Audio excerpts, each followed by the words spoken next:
Hi ನಮಸ್ತೆ, welcome back to my channel Vidyaraj vlogs in Kannada.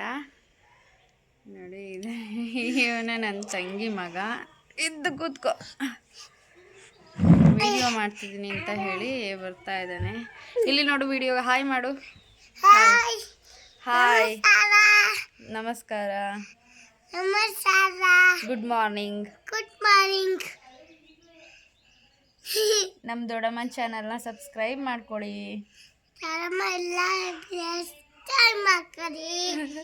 Please. ನಮಸ್ತೆ ಮಾಡು. ಕೈಯಲ್ಲಿ ನಮಸ್ತೆ ಹೆಂಗ್ ಮಾಡೋದು? ಓಕೆ. ಇವನು ನೆನ್ನೆ ಬಂದಿದ್ದಾನೆ. ನೆನ್ನೆಯಿಂದ ಇದೇನೆ ಗಲಾಟೆ ಮನೆಯಲ್ಲಿ. ಸಾಕು, ನಾನು ಹೇಳ್ಕೊಟ್ಟಿದ್ದು ಮುಗೀತು. ಆಮೇಲೆ ಮಾತಾಡೋದು ನೀನು. ಓಕೆ, ಆಮೇಲೆ ಮಾತಾಡುವಂತೆ. ನೆನ್ನೆ ಶಾರ್ಟಾಗಿ ಒಂದು ಹೇರ್ ಕಟ್ ಕೂಡ ಮಾಡಿಸ್ದೆ. ತುಂಬ ದಿನದಿಂದ ಇಷ್ಟ ಆಯಿತು ಶಾರ್ಟ್ ಲೆಂತಾಗಿ ಹೇರ್ ಕಟ್ ಮಾಡಿಸ್ಬೇಕಂತ. ಯಾವ ರೀತಿ ಕಾಣ್ತಿದೆ ಅಂತ ತೋರಿಸ್ತೀನಿ. ಈ ರೀತಿ ಒಂದು ಹೇರ್ ಕಟ್ನ ಮಾಡಿಸ್ದೆ. ಏನಾದರೂ ಡಿಫ್ರೆಂಟ್ ಲುಕ್ ಟ್ರೈ ಮಾಡೋಣ ಅಂತ ಹೇಳಿ. ಯಾವಾಗಲೂ ನಂದು ಲಾಂಗ್ ಹೇರ್ ಇರ್ತಿತ್ತು, ಯಾವತ್ತೂ ಕೂಡ ಇಷ್ಟು ಶಾರ್ಟ್ ಹೇರ್ ಕಟ್ನ ಮಾಡಿಸಿರ್ಲಿಲ್ಲ. ಸೊ ಹಾಗಾಗಿ ಈ ಸಲ ಮಾಡಿಸ್ಕೊಂಡೆ. ಹಾಗೆ ಇವತ್ತು ಐಬ್ರೋ ಕೂಡ ಮಾಡಿಸ್ಕೊಳ್ಳೋಣ ಅಂದ್ಕೊಂಡಿದ್ದೀನಿ. ನನ್ನ ತಂಗಿನೇ ಮಾಡ್ತಾಳೆ. ಅವಳು ಪ್ರೊಫೆಷ್ನಲ್ ಮೇಕಪ್ ಆರ್ಟಿಸ್ಟ್ ಕೂಡ. ಮೇಕೋವರ್ ವಿತ್ ಕೋಮ್ಲಾರಾಜ್ ಅಂತ ಅವಳದು ಇನ್ಸ್ಟಾಗ್ರಾಮ್ ID. ಬನ್ನಿ ನೋಡೋಣ ಯಾವ ರೀತಿ ಐಬ್ರೋ ಮಾಡ್ತಾಳೆ ಇವತ್ತು ಅಂತ ಹೇಳಿ. ನಾನು ಕೂಡ ಫಸ್ಟ್ ಟೈಮ್ ಮಾಡಿಸ್ಕೊಳ್ತಾ ಇರೋದು ಅವಳ ಹತ್ರ. ಇವತ್ತಿನ ತಿಂಡಿಗೆ ಸಿಹಿ ಕುಂಬಳಕಾಯಿಯ ಖಾರ ಪಲ್ಯ ಹಾಗೆ ಸಿಹಿ ಪಲ್ಯ ಜೊತೆಗೆ ದೋಸೆ. ಯಾವ ರೀತಿ ಮಾಡೋದು ಅಂತ ಕೂಡ ರೆಸಿಪಿನ ನಾನಿಲ್ಲಿ ಶೇರ್ ಮಾಡ್ಕೊಳ್ತಾ ಇದ್ದೀನಿ ನಿಮ್ಮ ಜೊತೆ. ಮೊದಲನೇದಾಗಿ ಇದಕ್ಕೆ ಸಿಹಿ ಕುಂಬಳಕಾಯಿ ಬೇಕು. ಅದನ್ನು ಮೇಲ್ಗಡೆ ಸಿಪ್ಪೆಯನ್ನು ತೆಗೆದು ಸಣ್ಣದಾಗಿ ಕಟ್ ಮಾಡಿ ಇಟ್ಕೊಳ್ಬೇಕು. ಬೆಳಗ್ಗೆ ಬೇಗ ತಿಂಡಿ ಮಾಡಬೇಕು ಅಂದರೆ ರಾತ್ರಿನೇ ನೀವು ಅದನ್ನು ಕಟ್ ಮಾಡಿ ಇಟ್ಕೊಳ್ಬೇಕಾಗುತ್ತೆ. ಇಲ್ಲಾಂದರೆ ಅದು ತುಂಬ ಟೈಮ್ ಹಿಡಿಯುತ್ತೆ ಅದು ಮೇಲ್ಗಡೆ ಸಿಪ್ಪೆನ ಎರಿಯೋದಕ್ಕೆ.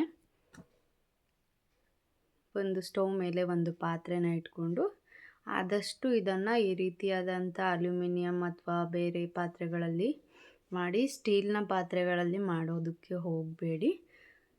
ಟೇಸ್ಟ್ ಅಷ್ಟೊಂದು ಚೆನ್ನಾಗಿ ಬರೋದಿಲ್ಲ. ಒಂದು 2 ಟೇಬಲ್ ಸ್ಪೂನಷ್ಟು ಎಣ್ಣೆನ ಹಾಕಿ ಅದಕ್ಕೆ ಸ್ವಲ್ಪ ಸಾಸಿವೆ, ಜೀರಿಗೆ, ಸ್ವಲ್ಪ ಕಡಲೆಬೇಳೆ, ಕರಿಬೇವಿನ ಸೊಪ್ಪು, ಹಸಿರು ಮೆಣಸಿನ್ಕಾಯಿ ಹಾಗೆ ಸಣ್ಣದಾಗಿ ಹಚ್ಚಿಟ್ಕೊಂಡಿರುವಂತಹ ಈರುಳ್ಳಿನ ಹಾಕಿ ಫ್ರೈ ಮಾಡಿಕೊಳ್ಬೇಕು. ಹಸಿರು ಮೆಣಸಿನ್ಕಾಯನ್ನು ಸ್ವಲ್ಪ ಖಾರವನ್ನು ಸ್ವಲ್ಪ ಜಾಸ್ತಿನೇ ಹಾಕ್ಕೊಳ್ಳಿ. ಯಾಕಂದರೆ ಈ ಕುಂಬಳಕಾಯಿಯಲ್ಲೇ ಸ್ವಲ್ಪ ಸ್ವೀಟ್ ಆಗಿರೋದ್ರಿಂದ ಖಾರ ಜಾಸ್ತಿ ಹಾಕ್ಕೊಂಡ್ರೇ ಚೆನ್ನಾಗಿರುತ್ತೆ. ಇಲ್ಲ ಅಂತಂದರೆ ಸ್ವಲ್ಪ ಸ್ವೀಟ್ ಆಗಿ ಅನಿಸುತ್ತೆ. ಈರುಳ್ಳಿ ಎಲ್ಲ ಫ್ರೈ ಆದಮೇಲೆ ಈ ಕಟ್ ಮಾಡಿಟ್ಕೊಂಡಿರುವಂತಹ ಈ ಕುಂಬಳಕಾಯಿ ಪೀಸ್ಗಳನ್ನು ಹಾಕ್ಕೊಂಡು ಚೆನ್ನಾಗಿ ಫ್ರೈ ಮಾಡ್ಕೊಳ್ಬೇಕು. ಫಸ್ಟು ಸ್ವಲ್ಪ ಅದರಲ್ಲಿರೋಂಥ ಹಸಿ ವಾಸನೆ ಎಲ್ಲ ಹೋಗೋ ರೀತಿಯಲ್ಲಿ ಫ್ರೈ ಮಾಡ್ಕೊಳ್ಬೇಕು.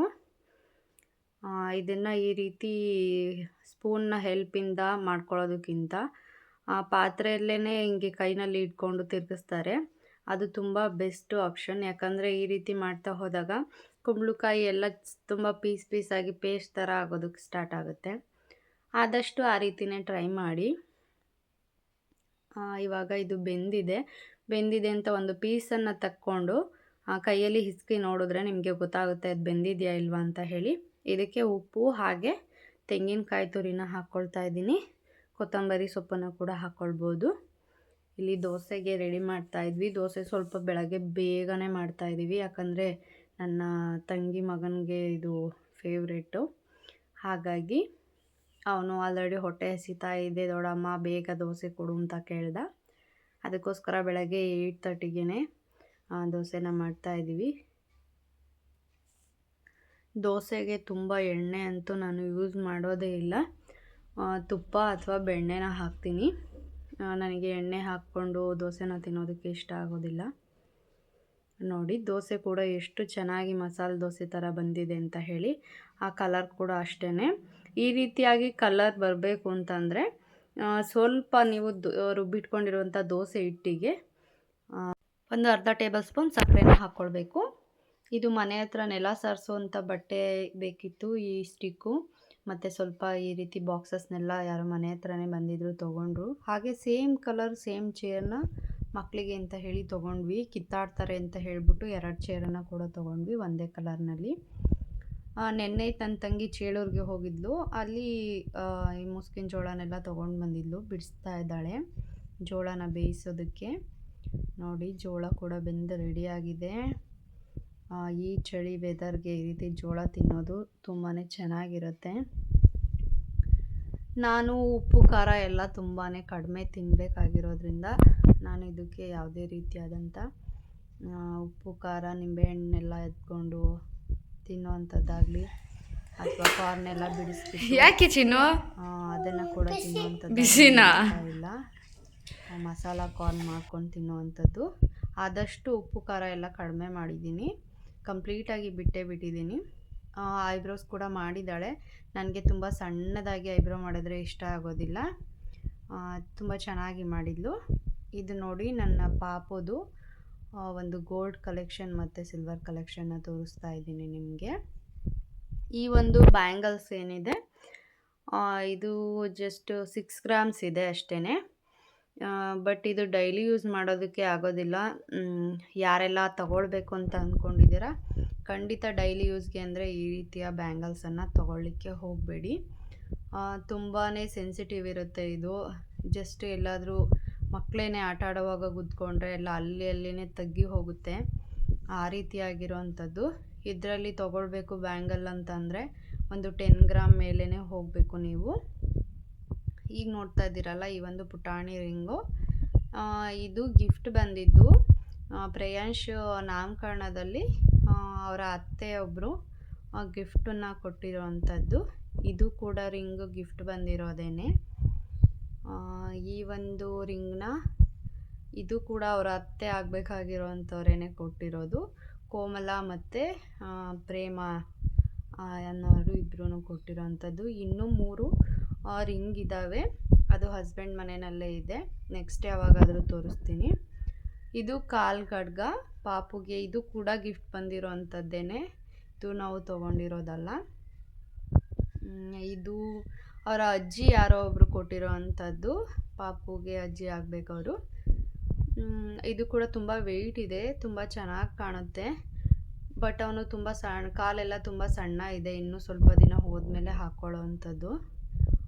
ಈ ಒಂದು ಏನಿದೆ ಇದು ಕೊಳ್ಚೈನು, ಇದನ್ನು ನಾವೇ ತೊಗೊಂಡಿರೋದು. ಇದು 7 ಗ್ರಾಮ್ ಇದೆ. ಪಾಪುಗೆ ನಾಮಕರಣದಲ್ಲಿ ಏನು ದುಡ್ಡು ಬಂದಿತ್ತು, ಮುಯಿ ದುಡ್ಡು, ಅದರಲ್ಲಿ ತೊಗೊಂಡಿದ್ದಂಥ ಒಂದು ಚೈನ್ ಇದು. ಅದರಲ್ಲಿ ಏನು ತೊಗೊಳ್ಳಿಲ್ಲ ಅಂದರೆ ಆ ದುಡ್ಡು ಅದಕ್ಕೆ ಇದಕ್ಕೆ ಅಂತ ನಾವೇ ಯೂಸ್ ಮಾಡ್ಕೊಂಡು ಬಿಡ್ತೀವಿ. ಸೊ ಅದ್ರ ಬದಲು ಒಂದು ನೆನಪಿರುತ್ತೆ ಬಂದಿರೋವಂಥ ದುಡ್ಡಲ್ಲಿ ಇದನ್ನು ತೊಗೊಂಡಿರೋ ಅಂಥದ್ದು ಅಂತ ಹೇಳಿ, ಏನಾದರೂ ಒಂದು ಎಷ್ಟು ಬರುತ್ತೆ ಅದಕ್ಕೆ ಅಷ್ಟು ತೊಗೊಳ್ಳೋಣ ಅಂತ ಹೋದ್ವಿ. ಬಟ್ ಅದಕ್ಕಿಂತ ಸ್ವಲ್ಪ ಜಾಸ್ತಿನೇ ಆಯಿತು, ನಾವು ಎಕ್ಸ್ಟ್ರಾ ಹಾಕಿ ತೊಗೊಂಡ್ವಿ. ಇದು ಟೋಟಲ್ 53,000 ಏನೋ ಆಯಿತು. 6,600 ಗ್ರಾಮ್ ಇತ್ತು ನಾವು ತೊಗೊಂಡಾಗ. ಅದನ್ನು ವಿಶ್ವಾಸ್ ಜ್ಯುವೆಲರ್ಸ್ನಲ್ಲೇ ತೊಗೊಂಡಿದ್ದದು, ತುಮಕೂರಿನಲ್ಲಿ BH ರೋಡ್ನಲ್ಲಿರೋಂಥ ವಿಶ್ವಾಸ್ ಜ್ಯುವೆಲರ್ಸ್ನಲ್ಲಿ ನಾವು ಇದನ್ನೆಲ್ಲ ಪರ್ಚೇಸ್ ಮಾಡಿದ್ದು.